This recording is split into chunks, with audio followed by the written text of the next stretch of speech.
मैं सबसे पहले आज आखिरी दिन है चुनाव का प्रचार का, तो सबसे पहले अपने सहयोगी निहाल के पास चलते हैं और निहाल के पास चलकर समझने की कोशिश करते हैं कि क्या बिल्कुल समझ लीजिए 1 घंटा से कम का समय निहाल रह गया है। जो बड़े बड़े भाषण और इतना शोर जो पिछले दिनों से, कई दिनों से, महीनों से कर्नाटका में चल रहा था, वो जरूर थम जाएगा।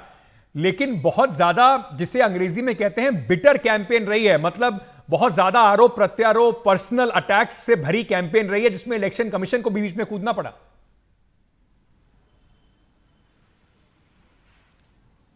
तीनों ही पार्टियों ने जिस तरह से अब अपने भाषण दिए हैं यहाँ पर और जिस तरह से एक दूसरे पर आरोप प्रत्यारोप लगाए हैं, उसके बाद आप देखिए कि इलेक्शन कमीशन की तरफ से नोटिस तकरीबन सभी पार्टियों को दी गई है कि वो अपनी स्थिति साफ करें। 6 बजे के बाद जो इलेक्शन कमीशन की तरफ से हमें बताया गया है कि आज शाम 6 बजे के बाद कोई भी राजनीतिक दल प्रचार प्रसार यहाँ पर नहीं कर सकते।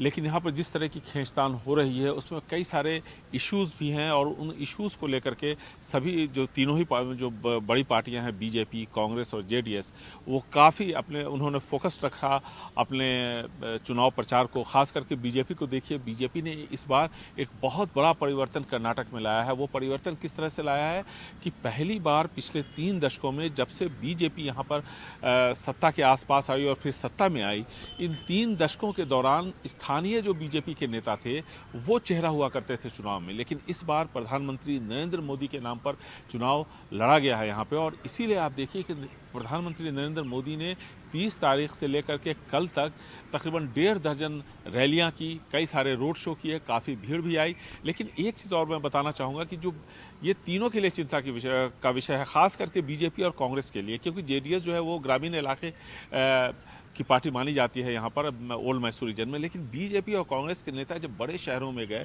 तो वहाँ भी बहुत भीड़ आई। लेकिन अगर आप देखेंगे वोटिंग का परसेंटेज, तो जो मैं पढ़ रहा था तो मुझे ये पता चला कि चाहे बेंगलुरु शहर हो, हुबली धारवाड़ हो, मैंगलोर हो, यानी इस तरह के जो अर्बन इलाके हैं वहाँ भीड़ ज़रूर इकट्ठा होती है, लेकिन वोटिंग परसेंटेज जो है 50 से 55% के आसपास होता है। और शुरू में तो इतना कम होता है कि 40-42% वोटिंग होती है। किसी तरह से लोगों को फिर बूथ तक पहुँचाया जाता है, फिर उसको बढ़ा करके तब जा करके वोटिंग बढ़ता है शाम के टाइम में, और वे 40। तो ये सवाल ये है कि जितनी भीड़, चाहे वो प्रियंका गांधी के रैलियों में दिखे, राहुल गांधी की रैलियों में, प्रधानमंत्री की रैलियों में दिखे, अमित शाह की रैली में दिखे, क्या वो वाकई वोट बैंक में तब्दील हो पाएगी? ये एक बड़ा सवाल है। और शायद इस बात को ध्यान में रख करके जितनी रैलियां इन लोगों ने शहरों में की है, उससे कहीं ज़्यादा रैलियां ग्रामीण इलाकों में भी की है। तो ये शायद इन लोगों का कैलकुलेशन, इतने सालों से चुनाव को कर रहे हैं तो इनको ये कैलकुलेशन था कि शहरों की जो आबादी है वो बहुत कम तादाद में वोट करने के लिए आती है। जी, ये एक बड़ा फैक्टर है। बेंगलुरु की 28 सीटें हैं, लेकिन वहां पर जो औसत से करीब 15 से 20% वोटिंग परसेंटेज कम रहती है। पिछले बार भी 50 से थोड़ी ऊपर थी परसेंटेज, जाके पूरे स्टेट की जो परसेंटेज थी वो करीब 70 के आसपास थी। तो ये एक बड़ा इंपॉर्टेंट फैक्टर होगा। और माना ऐसा जाता है कि शहरों में भारतीय जनता पार्टी की ताकत ज्यादा है। बेंगलुरु की अगर बात करें तो मोटा मोटा अगर आप मान के चले तो बीजेपी और कांग्रेस को लगभग एक जैसी ही सीटें, 2-1 सीट ऊपर नीचे के हिसाब से मिलती रही हैं उन 28 सीटों में से। बहुत बहुत शुक्रिया निहाल, लगातार इस पूरी कैंपेन को उन्होंने कवर किया है।